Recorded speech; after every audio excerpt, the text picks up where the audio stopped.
guys, welcome back to the channel where I cover missing persons, unsolved cases, crime news, and more. Right off the top, I got some bad news. If you hadn't seen my community post that I posted, I don't know, like 5 o'clock-ish, somewhere in that range, due to Hurricane Helena, I think that's the name of it, I don't know, and I live here. We do not have court. A lot of things here are closed tomorrow, which is Thursday, and the 26th, September 26th, which is when Sarah Boone's pretrial / motions was supposed to be heard here in Orange County in the morning. I personally feel like they could have done it, but they closed down a lot of things here due to safety. Of course, I will be working, and I know a lot of other people will be working, because it looks like the storm is probably not going to make landfall until 6-7 p.m. We'll probably get a lot of really bad winds right before that, but I think they could have probably done a morning hearings and what have you. But anyway, that's where we are as far as the scheduled hearing that Sarah Boone and company had for Thursday, September 26th. So we'll see when they reschedule that. I don't know if that's going to affect our October 7th trial date. And we all know how much Judge Kranick doesn't like to touch that date. But a weather emergency, I guess that could be something. I don't know, because it's not really... Because I don't think Sarah Boone sent us the hurricane. Let's put it that way. Alright, let me pull up the Orange County Clerk website here. Alright, so here is the Orange County Clerk's website. It's going through some of the docket files. Most of the stuff we've kind of been through. We went through how it was certain things were approved, certain things were sort of approved, certain things were denied. Of note, yesterday, I did not cover it, but if you guys are interested, I could put up a bit of a community tab post on it. But yesterday there was a hearing, and I know a lot of folks were a little bit confused about what exactly that was about. And that hearing was for the 3 attorneys, and that was actually right here with Judge Lisa Munyon. And I did watch most of that, and listen to most of that rather. It was between JIC, and you had Bankowitz, Hobson, and Cashman. Now remember, this trial has cost us Florida taxpayers like thousands of dollars, okay? We're already well over $72,000, and that's like the beginning of September, and now, I mean, I have to look at the math, but all of them got $15K a piece. That's the summary of it all. 2 of them got, as far as one of them was like a flat fee. No, I think 2 of them were flat fees. One of them was an hourly. I don't personally think it matters, because they all got $15K. Here's my thing. I'm very disappointed about how much, and I'm very, very upset with how much this has cost us as Florida taxpayers. That said, from a point of view of these attorneys, they did the work, so they shouldn't not get paid, okay? It's not their fault that they had to deal with Sarah Boone. So, again, if you guys would like me to talk more into that or do anything, let me know. But I know Caricatures Productions and I think Transparent Tea, the 2 other channels that do pretty much strictly cover Sarah Boone's case. Well, they cover a couple others as well, but they've been doing extensive coverage as well, and they both, I believe, went through it. So definitely check them out, and I've linked to both of them here previously on other videos. So, but I wanted to go through this one here, which I was really excited to see what would happen with this tomorrow, but we're gonna have to wait. They could probably do court Friday, but I don't think they're going to. So I have to see what they're going to do. We're going to have to see how they move around the docket dates and that sort of stuff. So this is actually not the one I'm looking for. Motions to suppress is right here. Sorry.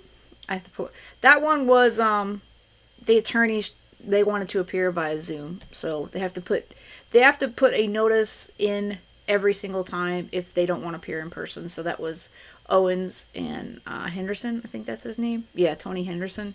They wanted to appear via Zoom tomorrow, but since there's no court, they don't have to worry about that.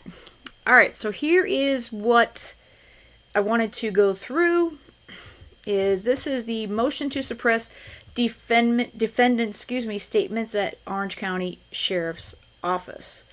I would like to note I did listen to most of what the lawyer Peter Tragos, had to say about this, and he has been always my go-to on a lot of this stuff. And he's followed this case from pretty much as long as I've been following it. So, and he's a lawyer and I'm not. So there you go. He's the expert. So I would definitely check him out as well. I will link to all three of these channels in the information of the video. If you guys don't already have, if you guys are not subscribed there already. The motion to suppress, and let's go through it. It is 5 pages long. So, comes now the defendant by and through the undersigned attorney, pursuant to Rule 3.190H, Florida Rules of Criminal Procedure, the 5th and 6th Amendments of the United States Constitution, and Article 1, Section 9 of the Florida Constitution, and respectfully moves the court to suppress all statements made by the defendant during her interrogation at the Orange County Sheriff's Office, and in support thereof states as follows. 1. The defendant, Sarah Boone, is charged by way of information with a single count of second-degree murder.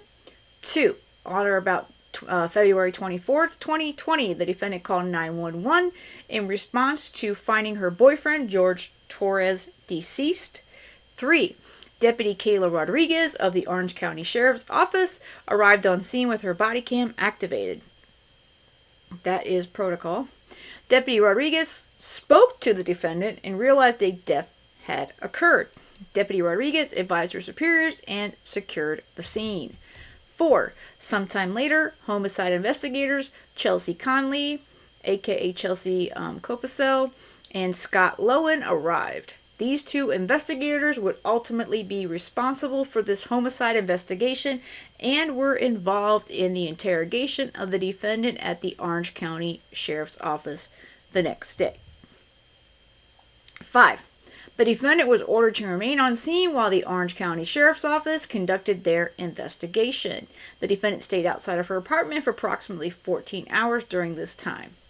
And we all saw her wandering around and asking for water, cigarettes, Dr. Pepper, whatever. 6. At some point, the defendant was asked to get into a vehicle with Detective Copacel and Detective Lowen. Once inside, Detective Copacel recorded an interrogation with the defendant after partially reading her Miranda rights, omitting the final question. The defendant was advised the recorded interrogation was routine protocol and official procedure for any death investigation. Well, they do have to read Miranda. And from what I understand, that last one, while they probably should read all that, I don't believe they have to. But again, there's some discrepancies as far as that's concerned.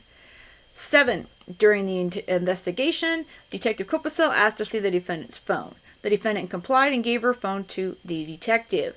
The defendant was asked to unlock her phone, and she complied with the demands of the lead investigator. 8. After Detective Copacel had the defendant's phone for a period of time, she came back and told the defendant she was taking the phone. Detective Copacel asked the defendant to sign a form releasing it to the Orange County Sheriff's Office for further investigation. The defendant acquiesced to authority and signed the form. So he's saying that she did it. She didn't argue with them or anything. Well, she could have, because they could have told her, she could have said, no, I'm not giving it to you without a warrant.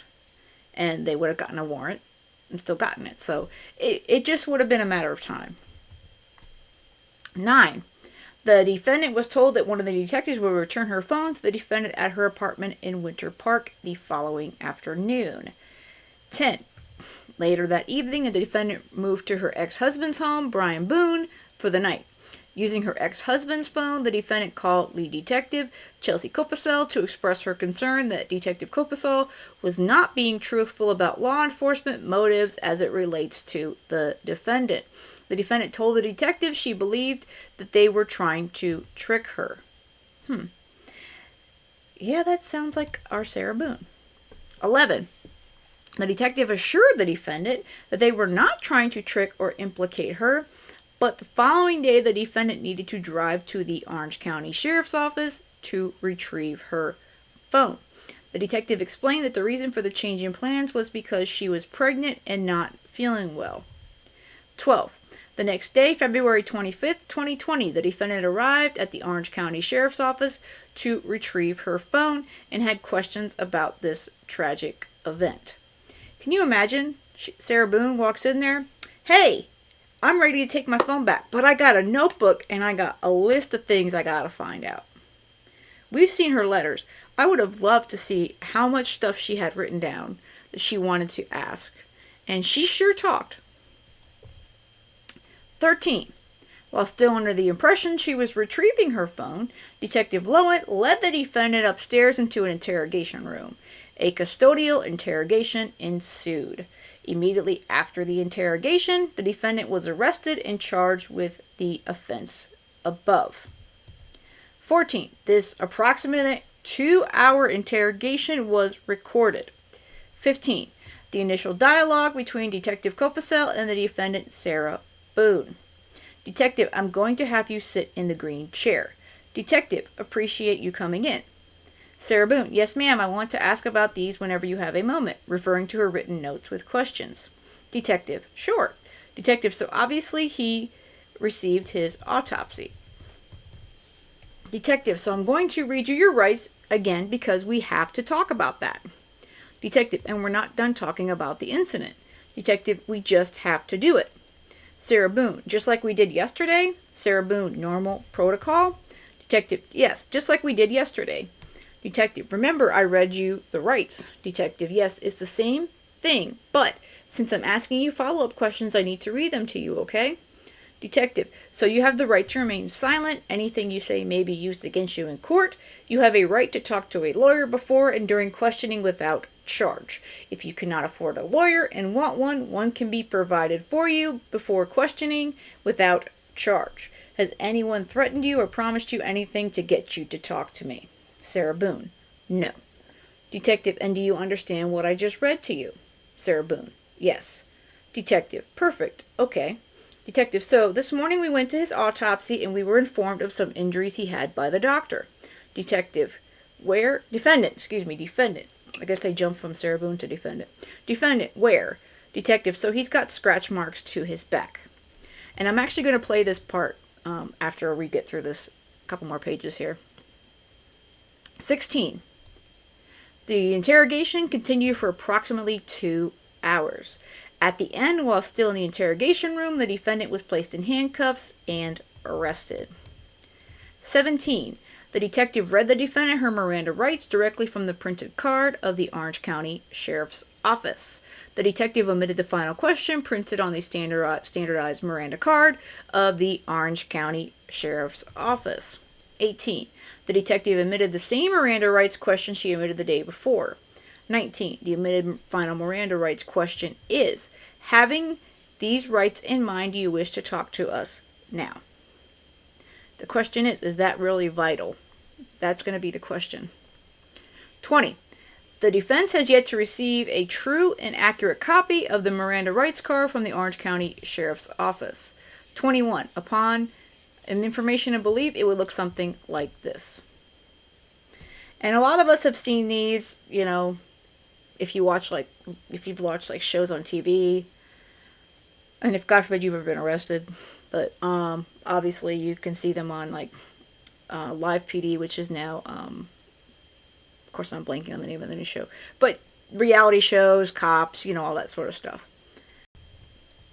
And what I don't understand is Owens he continually complaining that he can't get this information. It's always interesting to me. 22. Based on all the circumstances surrounding this interrogation, the defendant's statement was coerced and not freely and voluntarily given. The defendant did not freely and knowingly waive her rights under Miranda. 23. As such, the entire 2-hour interrogation should be suppressed. Wherefore, the defendant requests that pursuant to Rule 3.190H, Florida Rules of Criminal Procedure, the 5th and 6th Amendments of the United States Constitution, and Article 1, Section 9 of the Florida Constitution, and respectfully moves the court to suppress the oral statements made by the defendant during her interrogation at the Orange County Sheriff's Office on February 25th, 2020. And, of course, it is signed by her main attorney, James Owens. Yeah. He's trying. I admit that he's trying to pull all the punches. You know, whether or not I don't agree with him. And that's why I was really anxious to see where the judge would sit on this. And I'm really looking forward to how the state's going to come back at it. At this motion to suppress. I'm just going to play the beginning of this interrogation, because I've already been through it here on the channel, but because of this motion to suppress, I kind of wanted to play it for everyone again so everyone can see what was actually said and done in this interrogation room in 2020. Just let us know if at any time you need more, okay? I'm going to have you sit in the green chair that doesn't move. Appreciate you coming in. Yes, ma'am. I want to ask you about these whenever we have a moment. Sure. So obviously, he received his autopsy. So I'm going to read you your rights again because we have to talk about that. And since I'm talking about the incident, we just have to do it, just like we did yesterday. Protocol? Just like we did yesterday. Remember I read you the rights? Your rights? Yeah. So it's the exact same thing, but since I'm asking you follow-up questions, I need to read them to you, okay? Sure. All right. So you have the right to remain silent. Anything you say may be used against you in court. You have the right to talk to a lawyer before and during questioning without charge. If you cannot afford a lawyer and want one can be provided for you before questioning without charge. Has anyone threatened you or promised you anything to get you to talk to me? No. And do you understand what I just read you? Yes. Perfect. Okay.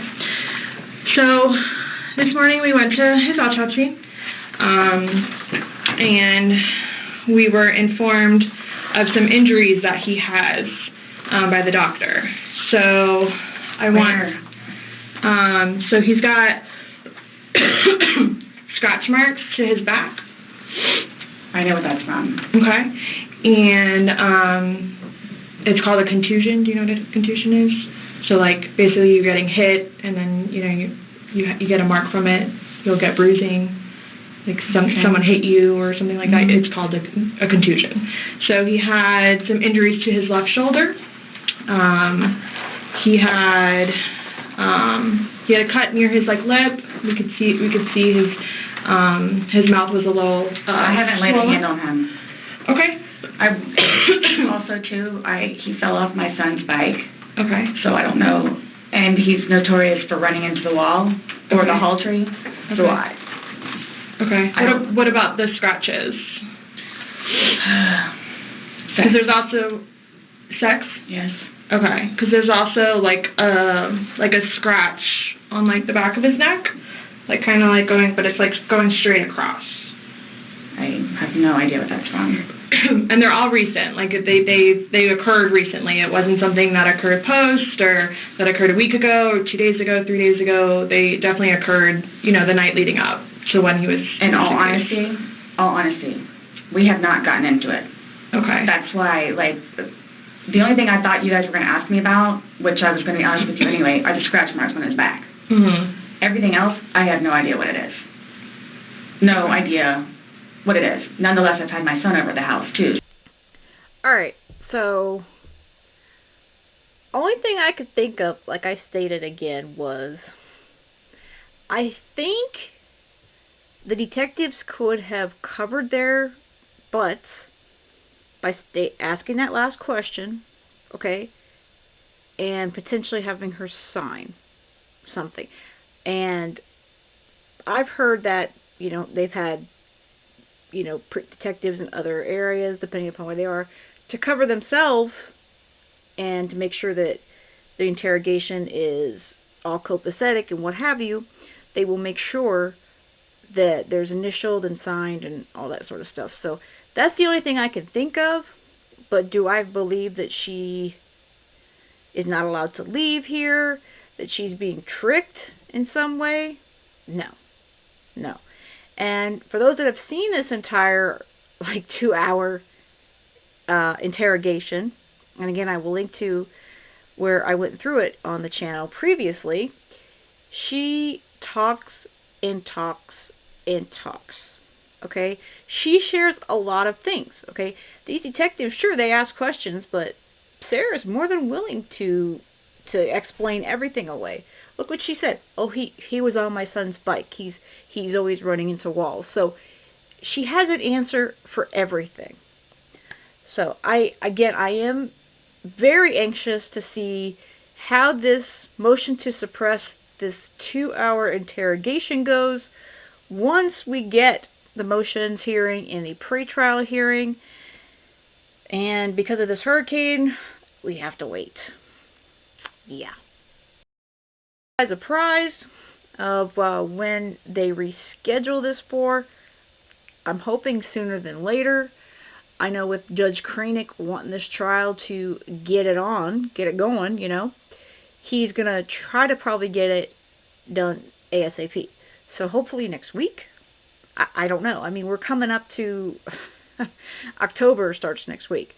And of note, my training actually starts the week after the trial at this point is scheduled to start. So I have requested to go on October 9th because it's appearing that if this trial still goes on October 7th, that jury selection may be 7th and 8th, which would be Monday and Tuesday. So anticipating opening statements maybe Wednesday the 9th. So that's sort of like my guess, just putting it out there. So, but let me know what you guys think of this whole motion to suppress.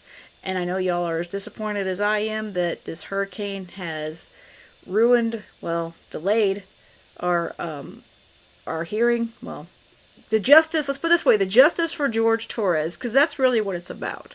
It's justice for George. All right, guys, I hope you have a great rest of the day. And most of all, stay safe.